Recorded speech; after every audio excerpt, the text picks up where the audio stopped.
Assalamualaikum warahmatullahi taala wabarakatuh.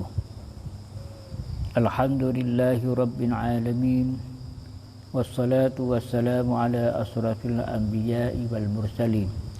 wa ala alihi wa sahbihi ajma'in. Amma ba'du. Faqad qala Allah ta'ala qala rabbi shrah li sadri wa yassir li amri wahlul 'uqdatam min lisani yafqahu qawli. สวัสดีกับท่านเพื่อนแม่พี่น้องมุสลิมที่เคารพรักทั้งหลายเราก็มาพบกันอีกนะครับพบกันเรื่อยๆเพื่อเป็นมหาบารักัต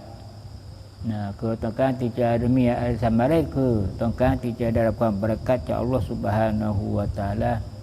โดยการทำอะไรนั้นโดยมีอิสติกอมะห์ทำเรื่อยๆทำทุกวันฟัสตะกิมกะมาอุมิรตะสู้เจ้าจงทำอะไรทั้งหมดนั้นให้มีอิสติกอมะห์คือทำเป็นประจำแม้ว่าจะฮิตเดียวก็ตามอะฮับบุลอามาลอิลัลลอฮ์วะอัดวามุฮาวะอินกัลละอามันที่อัลลอฮฺตะอาลารักมากที่สุดนั้นคืออามันที่ทำเป็นประจำแม้ว่าเพียงเล็กน้อยก็ตามคือถือได้แล้ววันละฮิตเมื่อกติเราจะสุ่มเงินทองนั่นแหละวันร้อยคือมาถึงเดือนเท่าไรแล้วแต่ว่าทำได้นั่นแต่ว่าได้100ก็50 บาทเดือนเท่าไรแล้วอันนี้ก็เหมือนกันทีนี้เราก็เรียนทีนี้การเรียนรู้นี่ปฏิลาศก็มันมากมีมากมายด้วยกันเมื่อกติเราเคยบอกไปแล้วนั่นแหละในวันนี้จะพูดโตนะครับหนังสือเดิมคือตอดีฮุชุบฮัดหน้าที่216นะครับโตจะเตะคืนBerkata Syekh Al-Imam Abu Muhammad bin Qudamah Al-Muqaddisi Al-Hambaliเป็นmazhab Hambali dalam kitabnya Al-Bughni แกได้กล่าวในหนังสือกิตาบของแกโดยท่านเชคอิหม่ามอบูมุฮัมมัดบินกุดามะห์อัลมุกัดดิซีอัลฮัมบาลีในหนังสือกิตาบของแกคืออัลบุกนีไปหาซื้อมั่งเลยซื้อแล้วก็อ่านด้วยกันอ่านให้เข้าใจให้รู้เรื่องนาที104เล่มที่2 dan Abu Farji bin Qudamah dalam Sarah Al-Kabir อีกเล่มหนึ่งก็คือนาที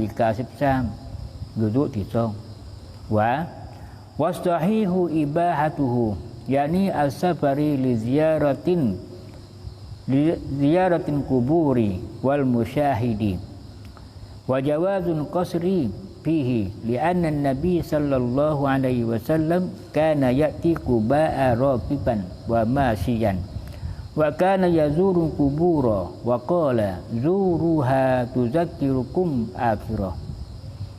wa amma qawluhu sallallahu alaihi wasallam la tusaddur rihan ila salasati masajida fayuhmalu ala nafyi tafdin la ala tahrim wa laysat al-fadilatu syaratan fi ibahatin qasri fala yadurru intifa'uha maksudnyaแล้วตามคำพูดของใครล่ะของเชคอิหม่ามอบูมุฮัมมัดแกว่าผือmaksudnyaเป้าหมายของแก dan pendapat yang sahihnya dihinที่ได้รับ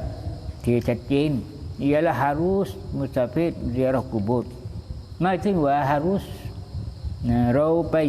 ปเดินทางซิยาเราะห์กุโบร์ไปเอากุโบร์นู้นกุโบร์นี้คือซิยาเราะห์นั้นเป็นของ harus คือไปได้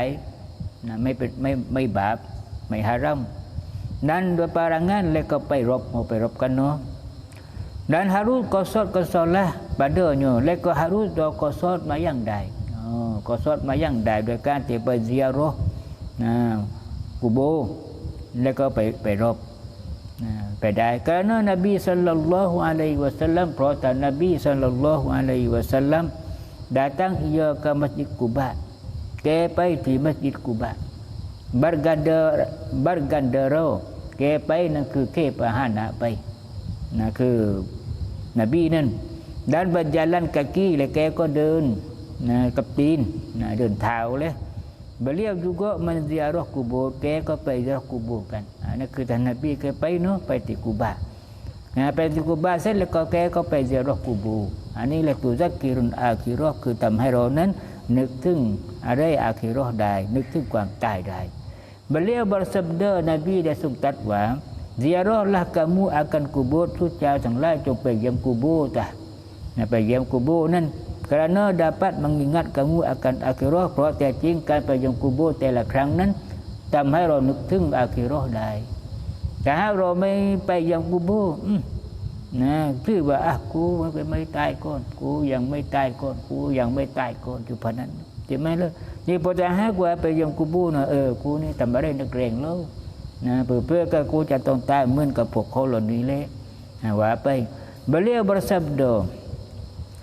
Adapun sabda Nabi ini aneng nanti Nabi dah sungkat nan la tusaddur rihan illa salasati masajida itu nan maka ditanggungkan ini เขาก็ได้ตีความนะได้ตีความมันนั่งกุ้งก็คือได้ตีความdi atas nafinya คือมาถึงว่าปฏิเสธได้ละkelebihanปฏิเสธคือคุณค่าของมัน dan fadilat แล้วก็ปฏิเสธเรื่องฟadilat ของมันปฏิเสธนั่นคือการที่ไปสู่เรานูสู่เรานี้นั่นนะสู่เรานูสู่เรานี้นั่นคือปฏิลัติไม่เหมือนกันเพราะนั้นเรื่องปฏิลัติแต่ถ้าหากว่าเราไปสู่เรามักกะไปมาดีนะไปอักโซมันก็ได้ผลบุญทวีคูณใช่ไหมถ้าเราไปมัสยิดนะมัสยิดหัวเล่มัสยิดที่บ้านเราปานนี้ก็ได้ถามกับที่ของเรานั่นแหละมันจะได้เท่าใดได้เท่านั้นนะนั่นคือก็ได้ปฏิลัติของมันTiada ditanggungkan atas haram berpusatไม่ใช่ว่าบอกtanggungนะtanggungคือหมายถึงว่าตีความบอกว่าharam ในการเดินทางนั้นไม่หานี้เลยเกิดอะไรใครว่าล่ะดีนะดาโตนี่ว่าอิหม่ามอบูมุฮัมมัดกุดามะอัลมุกอดดิซีคือว่าจะถือได้แล้วเนาะนะ dan bukan yang batilat itu macam yang batilat nah ditanggungkan haram musafirนั้นไม่tidak dan bukan fadilat itu macam fadilatนั้นไม่นะฟadilatนั้นเหมือนเดิมนะไปก็ไปมักกะก็ได้ผลบุญเท่านู้นเท่านี้แหละเหมือนกับที่ท่านนบีบอกsyarat pada harus kan ini syaratที่ว่า harus ตรงนั้นก็สดศอลาไม่ถึงแบบก็สดมาอย่างใดนะเราเดินทางไปซิยารอกุโบนั้นนะเราก็สดได้มาอย่างใด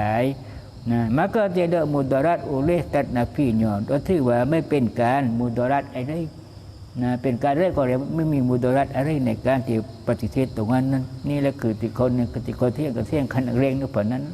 ใช่ไหมลูกอันนั้นเลย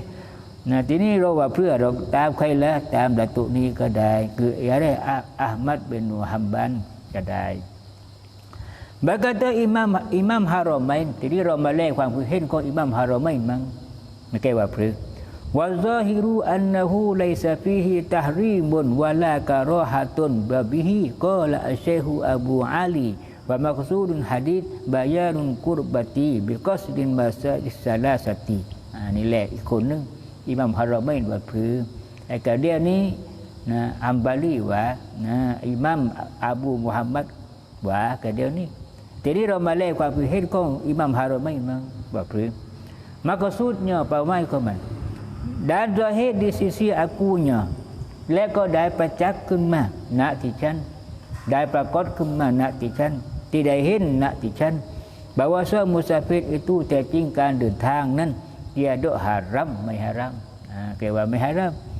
dan tiada makruh และไม่มักรุฮ์คือไปได้เลยฮารัมก็ไม่มักรุฮ์ก็ไม่เป็นไรแล้วฮารุฮ์แล้วmacamนั้นไม่ใช่ฮารุฮ์แล้วdan dengannya berkata Syekh Abu Ali และว่าพนั้นนั้นคือโดยท่าน Syekh Abu Ali ได้ส่งกล่าวนะที่ Abu Ali dan maksud hadis itu ini maksud hadis dan ก็คือ ialah menyatakan qurbah หมายถึงว่านะบอกถึงว่ากุรบะห์ต่างหากอะไรล่ะกุรบะห์นั้นyakni kebajikanนะคือได้ความดีนั่นเองนะกุรบะตุนนะต้องการที่จะได้บุญเท่านั้นdengan menuju tiga masjid itu ด้วยการที่ไปสร้างมัสยิดนั้นนี่เลยต้องรู้ว่าไปได้เนาะบอกว่าไปได้ไม่ฮารัมไปได้ไม่มักรุฮ์ที่ไปมัสยิดต่างๆนั้น dilihat แล้วมัจมุอะลินนาวาวีให้ไปเล่นหนังสือมัจมุอะของอิหม่ามนาวาวีดูหน้าที่375ยุซุที่8มีหนังสือมากกับมีหนังสือให้ไปเล่ นั่นคือเรื่องของที่ว่าได้ไม่ได้อยู่ปานนั้นแหละนะเดี๋ยวนี้เรื่องมาปานนั้นเราก็นะเรียนให้รู้แล้วก็ชื่อปฏิบัติตามนั้นก็ถือว่าได้แล้วharus musafir kepada tempat-tempat yang lebih jadi harus ให้เรานั้นเดินทางนะเดินทางกับสถานที่ว่ามีความรุ่งเรืองมีความรุ่งเรืองมั่งเนาะบัดพื้นมั่งเวอร์ดิสุนัตกันเขาบอกว่าสุนัตนะคือสุนัตbagi seorang hakamคนหนึ่ง bahwa menziarahkan tempat-tempat yang lebih คือไปเซียรอกับสถานที่ว่ามีปฏิลัติมากๆนะไปตรงงูแล้วเราเห็นว่าแค่นั้นเป็นที่ว่านะดีเลิศแล้วก็ไปเลยอัลอามากินฟาดิlah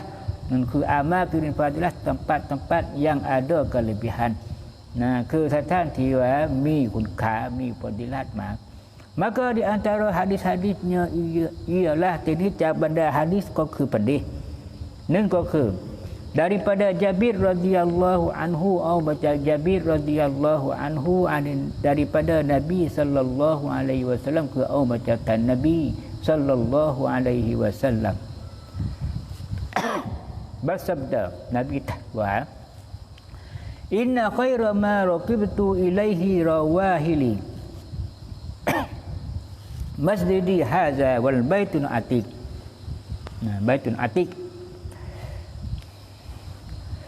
maksudnya apa mai komen sebaik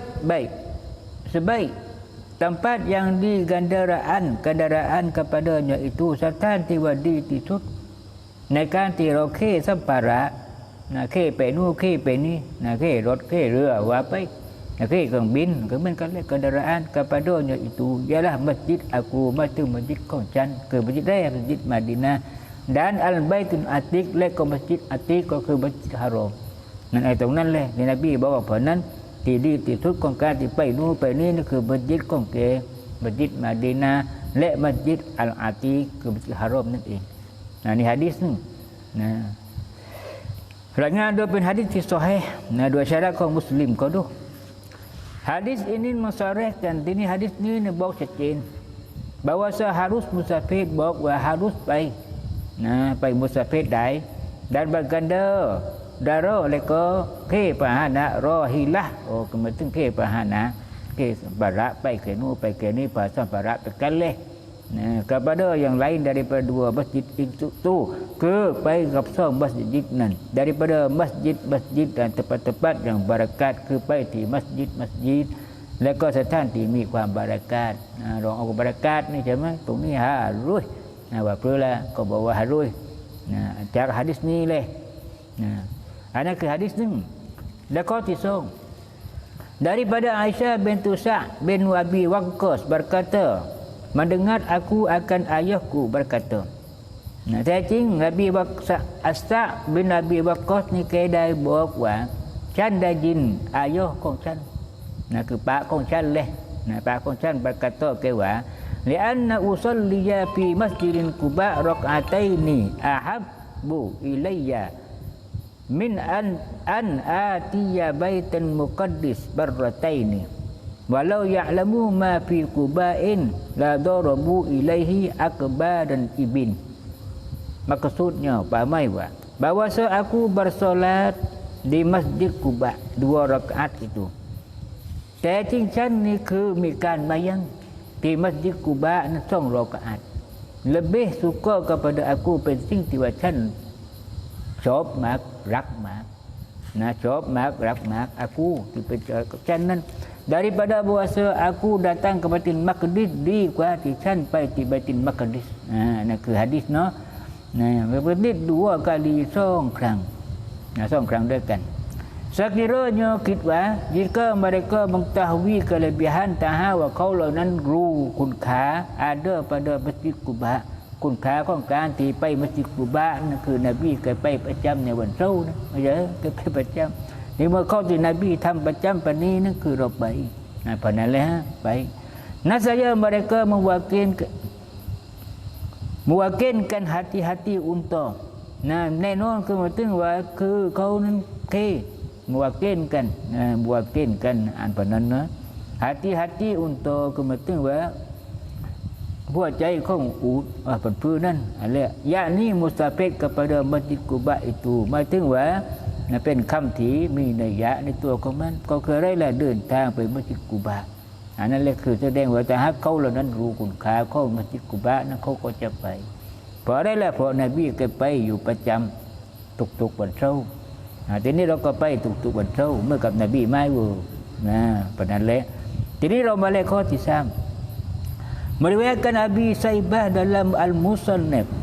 หน้าที่373เล่มที่2dan Abdul Razzaq dalam Musannaf ได้กล่าวโดย Abdul Razzaq ใน kitab Al-Musannaf เหมือนกันหน้าที่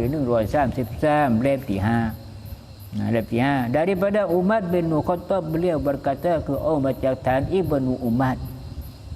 tak ada sumpah walau kana masjidu Quba'in fi ufukin min afaqi darabna ilaihi akbarun mati maksudnya mai faham tak jika ada masjid Quba itu tahakwa masjid Quba nan berada di hujung langit mi ting ada ting sud yod ข้างขวาនោះอยู่ปะดูข้างขวาនោះting sud ข้างขวาនោះBapak di hujung kemudian sud kong kuanu. Nasihat kami memakai hatinya untuk nenon chan ni, rau ni kau cai ke ud pai. Ke ud kuat cai kau chan ke ud paiให้ติ้งได้เหมือนกันนั่นคือแสดงว่ามัสยิดกุบะมีความสำคัญเนาะตกลงว่าเราไปที่มัสยิดกุบะได้อันนี้คือท่านนบีทำอยู่ข้อที่4มีรายการอัลมัดbin al-Musnad และก็ได้กล่าวโดยอัลมัดในมุสนัดหน้าที่397เล่มที่6 dan At-Tabarani dalam Mu'jam Al-Kabir หน้าที่310เล่มที่2 daripada hadis Mursid Ibnu Abdullah Al-Yazni daripada Abi Basratin Ghaffari radhiyallahu anhu berkata ia kewa laqitu Abu Hurairah wa huwa yasiru ila masjid Tur liyusalliya fihi qala fa kuntu lahu walau adraktuka qabla an tahila martahanta wa qala walima qala fa kuntu inni sami'tu Rasulullah sallallahu alaihi wasallam yaqul la tusaddu rihan illa ila salasati masajida al-masjidil haram wal masjidil aqsa wa masjidi. Maksudnya saya berjumpa Abu Hurairah dan daihin Abu Hurairah ia sedang berjalan kepada Masjid Tur kedai đơnไปkedai đơnไปที่Masjid Tur tu setiap malam supaya bersolat kepadanya bertongkang tidak bayang đơnไปเนาะberkata aku baginya tirican kau dah pu ke kewa jika aku mendapat akan dikau sebelum aku keluar taha kuacan ni dai pe hen ฐานนั้นไปก่อนที่ว่าจะฐานที่ออกฐานที่ออกนั้นนักจะtidak keluar engkau แน่นอนชัดแน่นอนฐานก็จะไม่ออกเธอจะไม่ออก berkata Abu Hurairah ini Abu Hurairah kata apa kerana apa perkara Jawabnya Abu Basrah bahawa saya mendengar Rasulullah sallallahu alaihi wasallam canda jintan Rasul sallallahu alaihi wasallam bersabda kepada takwa tiada boleh musafir menekan kepada 3 masjid sahajaไม่ได้เดินทางเว้นแต่3มัสยิดเท่านั้นนี่คือหะดีษที่ว่าใครว่านี่ในมุสนัดของอะห์มัดว่าMasjid Haram, lalu Masjid Aqsa dan Masjid Aku. Ini lah. Maka Abu Hurairah berjumpa dengan Abu Basrah. Ini Abu Hurairah ni kena pergi ke Abu Basrah. Basrah dan Abu Hurairah berjalan kepada Masjid Tur. Lalu Abu Hurairah ni kena datang ke Masjid Tur tu. Katakanlah memberitahukannya oleh Abu Basrah dengan hadis yang tersebut. Ini pawailah. Abu Basrah keได้ส่งกล่าวบอกให้รู้กับhadisที่กล่าวมาแล้วข้างต้นนั้น maka tidak pulang balik Abu Hurairah bahkan ia teruskan ini Abu Hurairah ก็เดินต่อไปแกไม่ลบนั่นแหละจากhadisนี้นะคือมาถึงไปอนุบอกว่าปนุปนี้ Ini bawa penpe baik numpai Abu Hurairah mai kelap. Dan jika Abu Hurairah itu memahami daripada hal itu akan haram. La tahaq wa Abu Hurairah ni ke kau cai. Kap hadis ni nak buat haram ni. Ya, buat haram ni ke kau cai ni mesti ia pulang dan balik nenon ke ko kelap. Ke ko kelap tensi le. Pulang kemudian pulang le ke balik tensi. Ini ke mai kelap ke pai.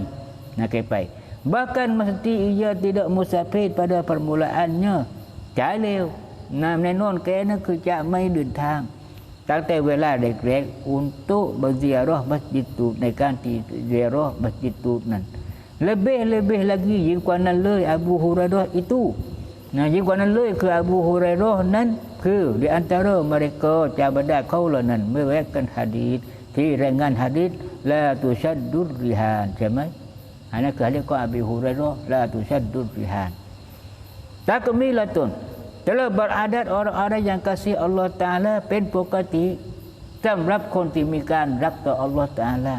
แต่คนที่มีความรักต่อ Allah Ta'ala เนี่ยพอถึงเวลามายังเลยมันจะมายังเลยไม่ได้อันนี้คนที่รัก Allah Ta'ala นี่มันไปสู่โลกนู้นไปสู่โลกนี้ก็ไม่ต้องไปด้วยความรักนั้นก็ไปได้ก็ไม่ต้องก็ขาดสู่โลกไม่ได้เพราะนั้นเลยก็ไปนั่นคืออาดัตของคนแรกคนรัก Allah daripada para auliya banda banda auliyaของ Allah dan ulama dan kepada alim ulama dan solihin และบรรดาคนที่ซอลิฮีนทั้งหลายเขาเหล่านั้นberadat จะทำอะไรอาดัตทำอามันให้เป็นอาดัตทุกเจ้าจงทำอามันให้เป็นอาดัตให้เป็นปกติ lebih lagi ยิ่งกว่านั้นเลย mereka ยิ่งกว่านั้นเลยบรรดาเขาเหล่านั้น daripada ahli bait daripada ahli bait นะครับลูกหลานของท่านนบีนั้นอะลัยฮิมุสศอลาตุวัสสลามเขาก็ทำเป็นปกติของเขาเป็นอาดาตเป็นอาดาตก็ได้แล้วคนถึงทำเป็นอปถึงเปียกูเราก็ทำถึงเปียเราก็ทำนั่นก็เรียกอาดาตนิยมที่เขาทำกันที่คนแก่ๆก็ทำนั่นจะไม่เลิกพอถึงเดือนมะรูดหัดทำกันพอถึงเดือนฮัจญีหัดทำกันพอถึงเดือนนู้นก็หัดทำกันให้เป็นอาดาตmana tu mereka akan waktu tiap-tiap tahun kauเหล่านั้นก็มีการทำปานนั้นแหละเวลานั้นทุกปีทำกันbagi menziarah kubur ให้การziarah kuburนั้นทำเป็นประจำพอถึงวันอายุหาไปพอถึงtu ayuหาไป demikian wali-walinya itu ปานนั้นแหละบรรดา wali-wali ก็ทำนั้นบรรพบุรุษนั้นก็ทำบรรพบุรุษก็ทำนั้นเหมือนกับอบูฮุรอยเราะห์ทำเพราะอะไรล่ะอิสตากิมกามาอุมิรตาสู้เจ้าจงทำให้เป็นประจำในสิ่งที่เขาใช้เขาใช้แล้วอัลลอฮ์ใช้เขาใช้แล้วนบีใช้เขาใช้แล้วคือบรรดาซอฮาบะห์ก็ใช้และก็บรรดาอิหม่ามทั้งหมดใช้ seperti barang yang lakunya oleh ahli Hadramaut เหมือนกับที่บรรดาahli Hadramaut นั่นคือมาถึงเขาทำกันเขาทำกันใช่ไหม maka beristiqamah ทีนี้เขาก็มีการอิสติกอมะห์ทีนี้maknaการอิสติกอมะห์นั้นมีmaknaไปเล่นหนังสือดาเรนรูปละตุนนาซีฮินบอกอิสติกอมะห์นั้นkalumet di atas ziarah kubur ในการที่ziarah kubur นั้น Sayyidina Nabiyullah Hud alaihi salam Nabi Sayyidina Nabi Hud tu Nabi Hud alaihi salam นุแกทำอิสติกอมะห์เป็นประจำ pada bulan Sya'ban ในเดือนชะบานอันนี้แหละตามได้ไหมวูตามได้ไหมวูคือนบีดาฮูดนุแกทำประจำบอกเรื่องเดือนชะบานหาแกทำ daripada setiap tahun ในทุกๆปีแต่ว่าทีนี้จะให้ว่าสุนนะก็บรรดารอซูลก่อนๆแต่ให้ว่านบีไม่ว่าอะไรนั้นได้มั้ยya เพราะว่ามาอัตากุมุรรอซูลฟาคุซูฮูวะมานะฮาอันกุมฟันตะฮูตรงนั้นเลย bagi amalan mereka itu pada amanของเขาเหล่านั้นdalil yang kuat มีหลักฐานที่แข็งแรงคือท่านหลักฐานที่ชัด di antaranya hadis Ibnu Umar radhiyallahu anhuma คือในบรรดาหะดีษที่ว่าชัดๆนั้นก็คือหะดีษของอุมัรบอกว่าว่าการนบีศ็อลลัลลอฮุอะลัยฮิวะซัลลัมยะตีมัสยิดกุบาอินกุลละซับตินมาซิยันวะรอกิบันว่าการAbdullah radhiyallahu anhuma yaf'aluhu maksudnya pamai ke man adalah Nabi sallallahu alaihi wasallam dan Nabi sallallahu alaihi wasallam datang ke Masjid Quba kemah di Masjid Quba setiap hari Sabtu tuk-tuk วันเสาร์เหมือนกับเราแล้วพอถึง วันนั้นไปกันไปจะได้ไปโซนตุกวันอะไรละตุกวันพุธตุกวันคานตุกอะไรก็ไปเยอะไปเลยพอได้ละพอนบีแกปฏิบัติอยู่ละที่มัสยิดกุบะนู่นบัดjalan kakiแกเดินตีนแกเดินเท้าdan bergandolแกคุเคpahana nah adalah Abdullah memperbuatkannya ini Abdullahแกก็ทำแกก็ทำตามอะไรตามนบีทำทีนี้ตัวนบีทำนั้นเป็นสุนนะนบีพูดก็เป็นสุนนะนบียอมรับก็เป็นสุนนะไม่ใช่อันเป็นสุนนะเมื่อเป็นแบบนั้นเราก็ทำได้คือสุนนะของท่านนบีศ็อลลัลลอฮุอะลัยฮิวะซัลลัมberkata Al-Hafidz Ibnu Hajar dalam Fathul Bari และก็ได้กล่าว Al-Hafidz Ibnu Hajar ได้กล่าวในหนังสือ Fathul Bari หน้าที่69เล่มที่3ว่าfi hadzal hadits ala ikhtilafu turuqihi dilalatun ala jawazi takhsis ba'da ayyami ba'da a'mali as-salihati wa mudawamati ala zalika wa fihi ya an saddir rihal li ghairi masajid salasah ala tahrimi liqauli nabi sallallahu alaihi wasallam kana yati masjid Quba'i raqiban maksudnya apa mai komen pada ini hadisจากhadis ni atas berlain-lain tariknyaคือหมายถึงว่าทางของมันนั้นต่างๆกันตอริกัตนั่นก็ตอริกก็หมายถึงตอริกัตนะตอริกัตมีทั้งหมดอยู่เท่าไรแล้วมีก็รู้เม็ด500ตอริกัตที่ตอริกัตนั้นก็อามัยไม่ใช่เหมือนกันล่ะเวลาอามัยนั้นแต่ที่ลักก็มันคือมายังประดูนั้นเหมือนกันแล้วแต่ว่าก็ที่เป็นสุนนะที่เป็นอะไรต่างๆนั้นไม่เหมือนกันวิเรศก็ไม่เหมือนกันอะไรก็ไม่เหมือนกันนั่นคือตอริกัตใช่ไหมmenunjuk atas harusที่บอกว่าเป็นharus menentukan setengah daripada hari-hari ituในการที่ว่าเฉพาะวันนั้น